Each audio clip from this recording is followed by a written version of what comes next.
2 और 3 अप्रैल की रात ठीक 1:30 बजे जब आप सो रहे थे, ट्रंप ने दुनिया भर के देशों पर भारी भरकम ड्यूटी लगाने का ऐलान कर दिया। देखते ही देखते पहले ही दिन भारतीय शेयर बाजार से करीब 10.5 लाख करोड़ रुपए स्वाहा हो गए। यूएस के शेयर बाजार से तो पहले ही दिन करीब 24 लाख करोड़ रुपए से ज्यादा स्वाहा हो गए। पूरी दुनिया में मानो भूकंप सा आ गया। लगा कि अब तो बाजार कंगाल करके ही मानेगा। लेकिन मुश्किल से एक हफ्ता ही बीता था कि ट्रंप ने अपने ही फैसले पर 90 दिनों के लिए रोक लगा दी। हालांकि चीन को बाहर रखा, लेकिन इस रोक से फैसले आने के बाद ही अगले ही दिन दुनिया भर के बाजार झूम उठे। अमेरिकी शेयर बाजार में तो 2008 के बाद की सबसे बड़ी तेजी दिखी गई। तो भारतीय बाजार एक दिन में जितना उछला, उतना पिछले 6 महीने में कभी देखने को नहीं मिला था। तो ऐसे में कई सारे सवाल हमारे, आपके और आप जैसे लाखों निवेशकों के मन में उठ रहे हैं। सबसे पहला, क्या ट्रंप का टेरर खत्म हो गया है, या फिर ट्रंप की वजह से जो भूकंप आया था उसका आफ्टर शॉक अभी भी बचा हुआ है? दूसरा सवाल कि क्या Q4 अर्निंग्स को अब बाजार ज्यादा गंभीरता से लेगा, या फिर Q4 अर्निंग का सपोर्ट अब बाजार को मिलेगा?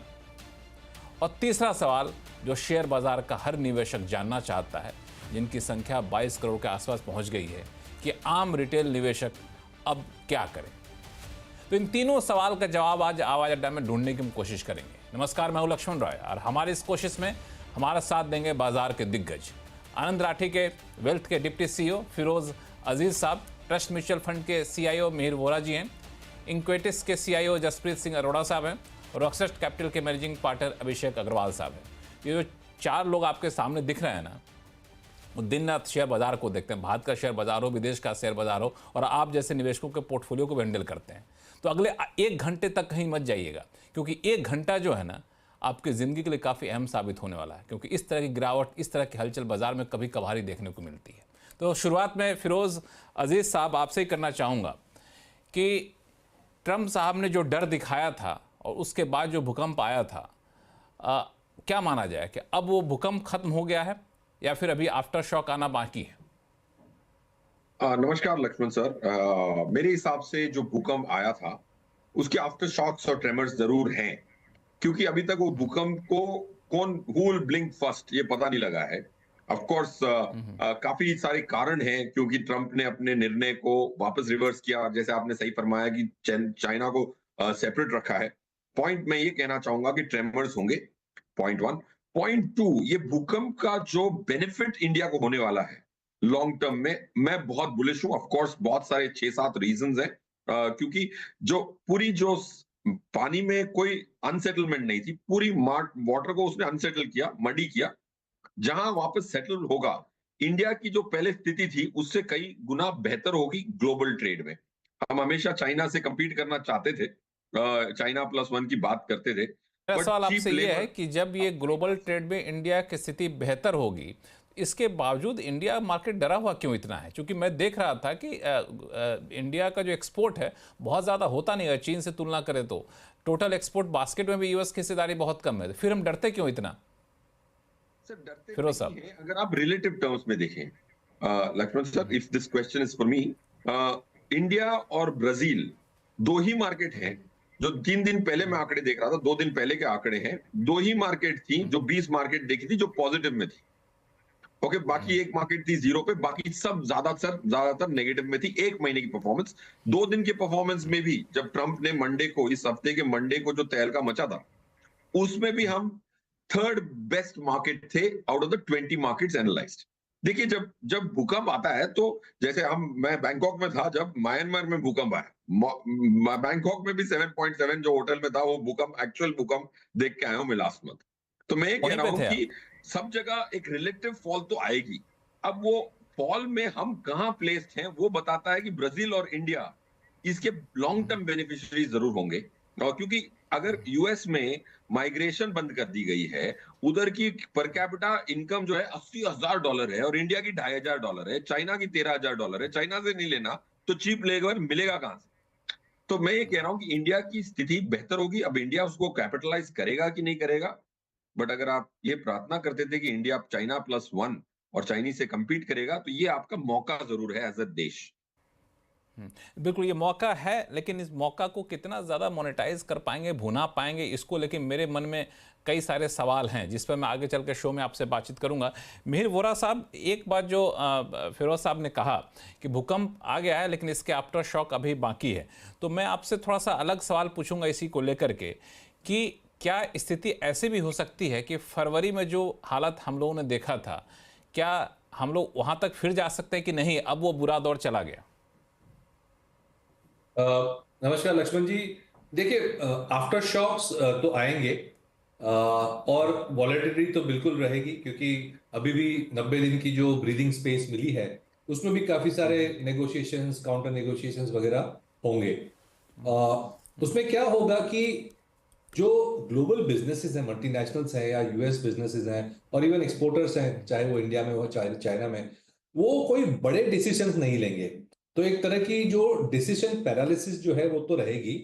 और जो इंडिया जैसी इकोनॉमी जो है, और जैसे फिरोज ने कहा कि उसमें relatively we are one of the best place, वो तो रहेगा। लेकिन we can not ignore the fact that volatility is here to stay, at least in the short term.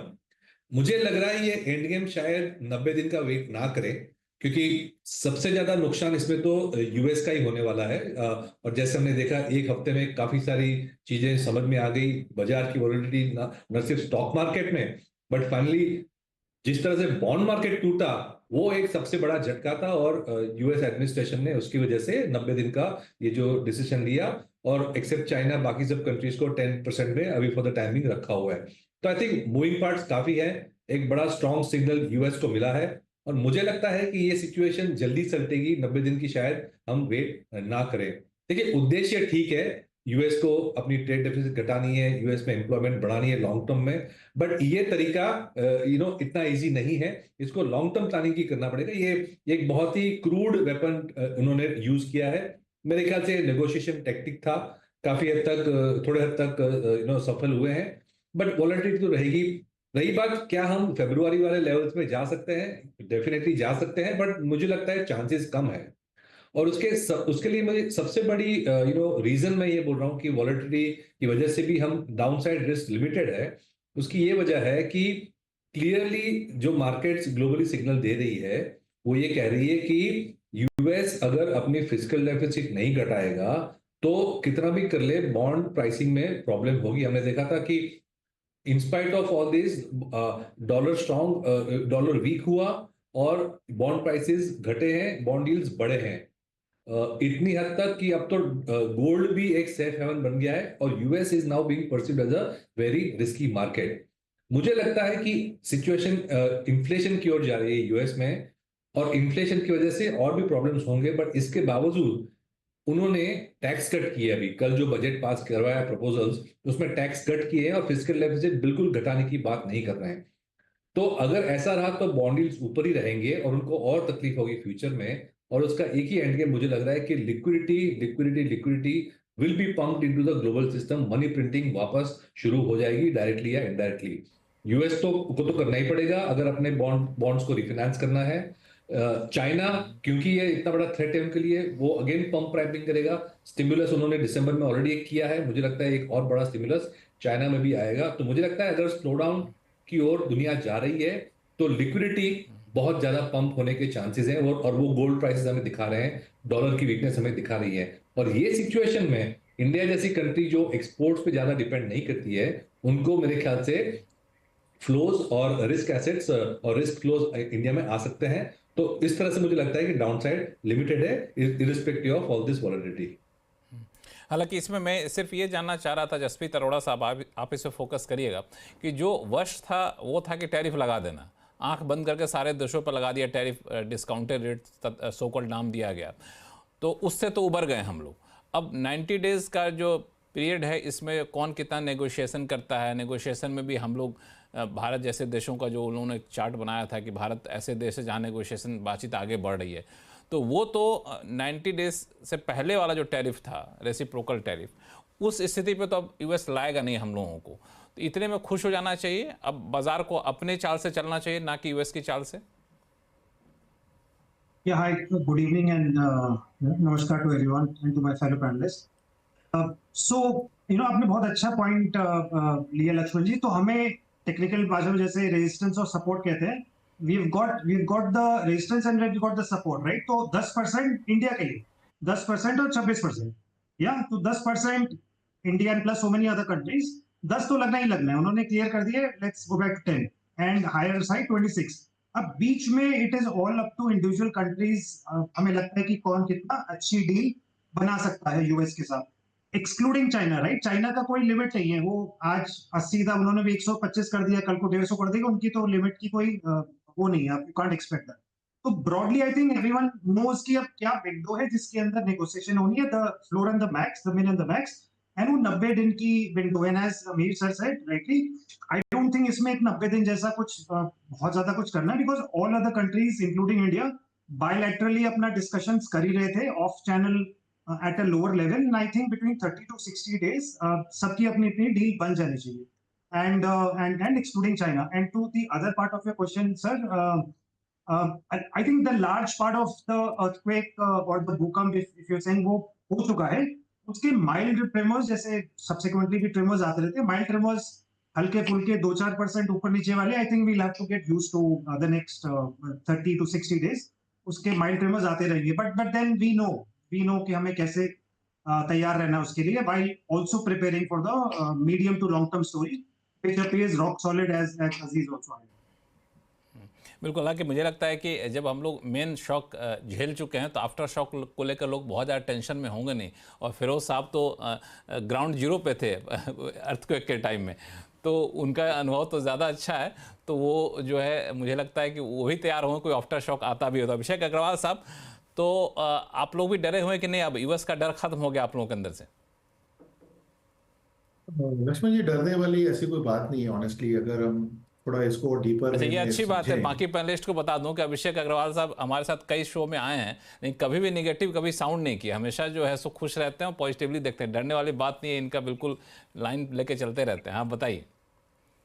तो उसको थोड़ा डिकोड करते हैं कि डरने वाली बात है क्यों नहीं। यहाँ पे लक्ष्मण जी, हो ये नहीं रहा है कि it's just a matter of tariff war, it's a power game.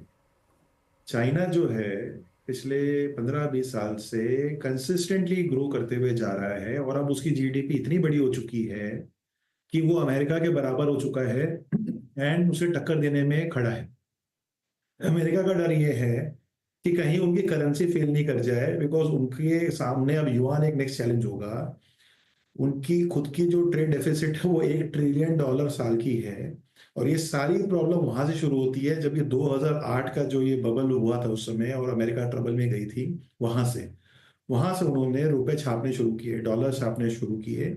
उस समय उनकी capita to GDP, capita to date उस समय के आसपास 80% रहती थी, जो आज अगर ये नंबर हम देखें उस दिन से लेकर आज तक, तो एक तरफा कर्व है जहां पे इन्होंने भर भर के पैसे छापे हैं, और अब approximately 140 to 150% of the GDP जो है उनके डेट हो चुका है। मतलब सुंदर शब्दों में, $20 ट्रिलियन की अगर इकोनॉमी है तो $30 ट्रिलियन का डेट है। अब $30 ट्रिलियन का डेट को हैंडल कैसे करोगे अगर आपका $1 ट्रिलियन का साल का ट्रेड डेफिसिट है? तो ये इनको समझ में आ चुका है कि ये इसलिए हो रहा है बिकॉज वो चाइना और बाकी ऐसी कंट्रीज को फ्रीवे दे रहे हैं, बिकॉज वहां पे ये टैरिफ का जो ये मिस अलाइनमेंट है कि जहां पे अमेरिका अपने आप को डोमिनेट नहीं कर पा रहा है और बाकी कंट्रियां इजिली इंडिया यूएस मार्केट को टैप कर रही है, इस चीज को कैसे हम रिवर्स करें ताकि वापस US first, dominance first, dollar first, वो सारी चीजें हों। तो ये जो सारी एक्शंस हम देख रहे हैं ये इसके इर्द गिर्द जा रही है, ये सबसे बड़ा मुद्दा है। तो वो सिर्फ एक ट्रेड डेफिसिट का गेम नहीं है, वो $30 ट्रिलियन के सामने जो डॉलर में पैसे लगे हुए हैं उसको बचाने का ये सारा एफर्ट्स है। ये तो पहली बात हो गई। दूसरी बात, इंडिया का एक्सपोजर इतना बड़ा है ही नहीं ग्लोबल लेवल पे जहां हम ऐसा कोई एक्सपोर्ट करते हैं जिसको लेके हमें वरी करना चाहिए। वरी हो क्या रहा है, जब इस तरह की उथल पुथल होती है तो मार्केट एक अनसर्टेनिटी स्पेस में जाता है। अब किसी को भी, इस पैनल में हम सब बैठे हैं, हमें से किसी को भी अनसर्टेनिटी पसंद नहीं है, किसी निवेशक को अनसर्टेनिटी पसंद नहीं है। तो अनसर्टेनिटी के सिनेरियो में जब इस तरह की वॉलेटिलिटी आती है तो वो मार्केट का कॉन्फिडेंस को हैम्पर करता है, एंड वही अब हम देख रहे हैं। तो वो कॉन्फिडेंस को हैम्पर कर। लेकिन एक बात मैं आगे बढ़ूं, जो चाइना की बात हम लोग बार बार कर रहे हैं ना फिरोज अजीज साहब, ये मैं ठीक है कि आप चाइना पे ड्यूटी लगा दिए, चाइना आगे बढ़ा तो उसको हमने रोक दिया, चाइना के साथ ट्रेड डेफिसिट कम करने की कोशिश है, लेकिन ऑल्टरनेट जो है वो ऑल्टरनेट कोई साफ सुथरा दिख नहीं रहा है। क्योंकि जहाँ तक मैंने इंटरनेशनल ट्रेड के पूरे सिनेरियो को देखा कि चाइना जितना सामान यूएस को भेजता है उतना सामान कोई देश भेज सके उतनी क्षमता ही किसी में नहीं है। हम कह रहे हैं चाइना +1 इंडिया भेज देगा, ऑल्टरनेट कर देगा, लेकिन उतनी कैपेसिटी कहाँ है? आप देखिए कि जो भी चीज़ों को भेजता है चाइना उतना कहाँ से भेज पाएगा। अब एप्पल फ़ोन तो आप एयरक्राफ्ट में लाद लाद कर ले गए, लेकिन हर चीज़ चाइना इंडिया में उतनी कैपेसिटी हो लेके जाए तो इंडिया इसको एक्सप्लोर कर पाएगा, मोनेटाइज कर पाएगा, इसकी संभावना कितनी बैठती है और इंडिया को कितना खुश होना चाहिए? जैसे आपने सही फरमाया लक्ष्मण जी कि इतना आसान नहीं है यूएस के लिए भी कि चाइना के इंपोर्ट्स को रिप्लेस करना, ना कि दूसरे देशों को कि चाइना जितनी एफिशिएंटली प्रोड्यूस करके वहां तक पहुंचाना। अब रहा सवाल क्या है कि आपने देखना है कि कैसे उस पर ड्यूटी बढ़ाई जाए। अब ट्रम्प साहब बहुत स्मार्ट है मेरे हिसाब से, वो अपनी $2 ट्रिलियन की फिस्कल डेफिसिट से चिंतित है। आज अगर वो जो 10% टैरिफ पे भी ले आए हैं और उस पे ही इनको ऑटोमेटिकली $600-700 बिलियन की एक एक्स्ट्रा इनकम आ सकती है विदाउट हैम्परिंग डिमांड, क्योंकि काफी सारी कंट्रीज, चाइना अपनी करेंसी को डिवैल्यू कर सकती है अपनी कंपेटिटिव एज को लिए। सो मैं ये कह रहा हूं कि आज इंडिया कितना उसको कैपिटलाइज कर पाएगा आज की स्थिति में बताना नामुमकिन है मेरे लिए, क्योंकि बहुत सारे और पत्ते खुलेंगे, बहुत सारी और रणनीतियां निकलेंगी और बहुत सारे टू एंड फ्रो होंगे।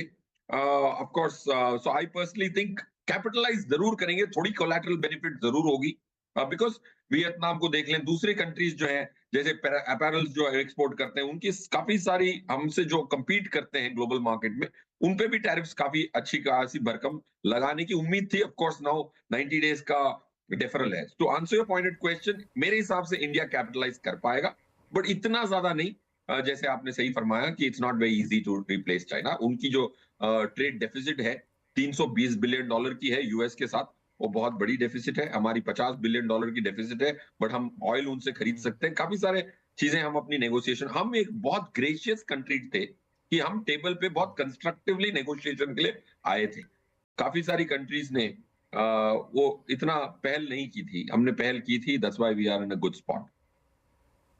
इसमें एक सवाल और पूछूंगा, फिर मैं मिहिर वोरा साहब के पास जाऊंगा कि इसकी संभावना आप कितनी देख रहे हैं कि ये जो टैरिफ वॉर जैसा इस सिचुएशन, या फिर कहें कि टैरिफ ब्लॉक हो गया, अब ट्रेड ब्लॉक हो गया चाइना और यूएस के बीच में, ये दोनों चेयर टेबल पर फिर से बैठे और आपस में कहेंगे ठीक है जब हो गई बहुत लड़ाई, चलो हम लोग अपने अपने हित का ख्याल रखें, दूसरे के हितों का ख्याल रखो और बताओ कैसे करना है। तो ये अगर सिचुएशन आ सकता है, इसकी संभावना कितनी है, और अगर ये आता है तो बाजार के लिए कितनी अच्छी खबर होगी? मेरे हिसाब से एक बहुत एमिकेबल सॉल्यूशन आना की संभावना ना के बराबर है। ऑफ कोर्स बहुत सारी टसल होगी, ना के बराबर है, ना के बराबर है। बहुत सारी टसल होगी। Of course there will be some fall out, but रहा सवाल इंडिया का, देखिए इंडिया की अभी आरबीआई की मॉनेटरी पॉलिसी में भी जीडीपी का हमने घटौती देखी 6.7 से 6.5। ये बेसिकली अगर हमारी 2% जीडीपी यूएस को एक्सपोर्ट कर रहे हैं, उसमें 10% का अगर डिमांड की कटौती भी हुई तो मेरी जीडीपी 0.2 से कम होती है। उसको हमने प्रावधान किया हुआ है। पॉइंट 1। पॉइंट 2, हमारी जो मार्केट है वो बहुत अच्छी स्थिति में है। देखिए वॉलेटिलिटी सब अंग्रेजी में बोल जाते हैं, मैं ये कहता हूं कि भाई लास्ट ईयर फाइनेंशियल ईयर पूरा निकल गया, निफ्टी की हाईएस्ट लेवल थी 26,213 24 सितंबर को, सबसे लोवेस्ट लेवल थी 21,885 4 जून को। पूरी निफ्टी पूरा साल वॉलेटिलिटी करते रहे, क्या टाइट रेंज में ऑपरेट करिए, 4,200 पॉइंट ऑन 22,000, होता कितना है 15-16%। इतना तो नैस्डैक एक दिन में मूव किया था मंडे को। सो इंडिया, अगर आप वॉलेटिलिटी को एक्सेल शीट पे मैथमेटिकली कंप्यूट करेंगे तो 2022 मार्च से इंडिया की निफ्टी की वॉलेटिलिटी S&P 500 से कम है मैथमेटिकली। परसेप्शन तो सबके, मैं यूएस गया था दिसंबर 22 में, सब कहते हैं तुम्हारी सबसे वॉलेटाइल मार्केट। मैं उनसे बहस किया, तुम लोग 8 ट्रिलियन मैनेज करते हो, ये S&P 500 की आप वॉलेटिलिटी एक्सेल शीट पे कैलकुलेट कर लो और निफ्टी 50 की कर लो, आपकी 60% की जीडीपी मतलब मार्केट कैप है वर्ल्ड की, ये निफ्टी की 3% की है। 3% is delivering low volatility then a 60% market cap index. So volatility कम है, इसको हमें अप्रिशिएट करना चाहिए। तो रोज की उतार चढ़ाव को अगर हम वॉलेटिलिटी बोलने लगे तो यार ये एफडी तो है नहीं, हर दिन 0.8% की निफ्टी की मूवमेंट का तो प्रावधान करना पड़ेगा। अब 0.8 के बदले 3% मूव कर जाए, मानता हूं कि आदमी हड़बड़ा जाए, बट 0.8 की 0.9 मूव कर जाती है एक दिन में, तो क्लाइंट बोलता है कि यार वॉलेटिलिटी है। सो वॉलेटिलिटी इज लोअर, और 3,80,000 करोड़ हम वापस कर चुके हैं एफआईआई को। वैल्यूएशन के बहाने पैसा बाहर जा चुका है, इसीलिए हमारी टेंट कम है। डेंट कम है। हालांकि ये भी है कि जब मार्केट कैप बढ़ेगा तो वॉलेटिलिटी दिखने में परसेप्शन वाइज थोड़ा सा बढ़ता हुआ दिखेगा, लेकिन एब्सोल्यूट टर्म में आप देखें तो वो जैसा कि आपने एग्जांपल दिया है वो वैसा है नहीं, परसेप्शन भले ही बना हुआ है। मीर वोरा साहब, एक सवाल ये उठता है कि अब यूएस की तो बात आपने कही, सब लोगों ने इस पर चर्चा कर ली, लेकिन अगला जो ट्रिगर जो इसका सबको इंतजार था वो था Q4 की अर्निंग को। लेकिन ट्रम्प साहब ने ऐसा हिलाया कि Q4 की अर्निंग को लोग भूल गए थे, लगा कि पता नहीं उसका कुछ असर पड़ेगा कि नहीं पड़ेगा, मार्केट उसको सीरियसली लेगा कि नहीं लेगा। लेकिन अब तो Q4 की अर्निंग आनी शुरू हुई, इससे पहले ट्रम्प साहब आप जाते हुए दिख रहे हैं। तो Q4 अर्निंग को लेकर के बाजार कितना आशावान है, या फिर कहें कि उसके रिजल्ट को कैसे बाजार लेगा, सीरियसली लेगा कितना, उस पर भी डर समाया रहेगा? बिल्कुल। देखिए, Q4 अर्निंग्स के एक्सपेक्टेशंस काफी उम्मीद काफी लो ही थी। सिंगल डिजिट निफ्टी की अर्निंग्स की उम्मीद है। और मेरे ख्याल से जिस तरह से वैल्यूएशन की करेक्शन हुई थी सितंबर से लेके फरवरी तक, और मार्च में थोड़ी रिकवरी हमने देखी, market I don't think Q4 earnings पे फोकस कर रहा है। आई थिंक फोकस मेरे नहीं हिसाब करना। से मेरे ख्याल से ज्यादा इंपॉर्टेंट ये है ध्यान में रखना कि Q1 ऑफ FY26 माने जून जो क्वार्टर आएगा और सितंबर जो क्वार्टर आएगा, उसमें हमारे एक जो बेस इफेक्ट है वो काफी फेवरेबल है। क्योंकि जो हमने स्लो डाउन देखी पिछले साल, खास करके सितंबर अक्टूबर तक, वो गवर्नमेंट स्पेंडिंग की वजह से थी, जो हुई नहीं जितनी होनी चाहिए थी। गवर्नमेंट की जो इंफ्रा स्पेंडिंग थी, कैपिटल एक्सपेंडिचर थी, बाकी सब स्पेंडिंग थी, उसमें स्पेंडिंग भी कम करी और कंपनीज के रिसीवेबल्स भी गवर्नमेंट ने क्लियर नहीं किए इतनी इतनी अच्छी तरीके से। तो उसकी वजह से एक्टिविटी फर्स्ट 2-3 क्वार्टर्स में लो थी। अब FY26 में हमने देखा है गवर्नमेंट ने कैपिटल एक्सपेंडिचर बजट 11 लाख रुपया वापस रखा है। तो जून और पिछले सितंबर के जो बेस इफेक्ट है, उसी से अच्छी खासी पॉप मिलने वाली है जीडीपी को। और अगर हमने देखा जिस तरह से ये विंटर क्रॉप वगैरह ठीक चल रहा था, तो एक नॉर्मल सिक्लिकल अपटिक हमें वैसे भी देखनी थी। दूसरी पॉजिटिविटी जो इकोनॉमी को एड कर रही है इज आरबीआई का रवैया, जो काफी लिक्विडिटी टाइट रखने का था। अब आरबीआई के नए गवर्नर ने काफी इजी कर दिया है, लिक्विडिटी भरपूर कर दी है, सरप्लस कर दी है, इंटरेस्ट रेट्स भी काटे हैं, और क्लियरली गवर्नमेंट और आरबीआई दोनों एक ही पेज पे हैं कि अभी इकोनॉमी को रिवाइव करना है, स्टिमुलेट करना है। तो मेरे ख्याल से एक बेस अच्छा बना था, वैल्यूएशंस ठीक थे, इसलिए Q4 के अर्निंग्स इतने इंपॉर्टेंट नहीं है।